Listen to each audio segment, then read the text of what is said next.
February, NHL players will be participating in the Four Nations tournament instead of the traditional NHL All-Star game. And the Golden Knights look to be well represented at the International Showcase.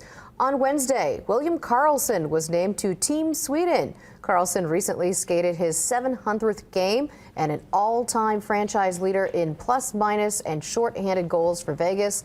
The 31-year-old previously represented his country at the 2017 World Championships, helping Sweden earn a gold. Head coach Bruce Cassidy is an assistant coach for Team Canada. Jack Eichel was named one of the first 6 players to the U.S. roster. Both Canada and the U.S. will announce their full rosters on Thursday.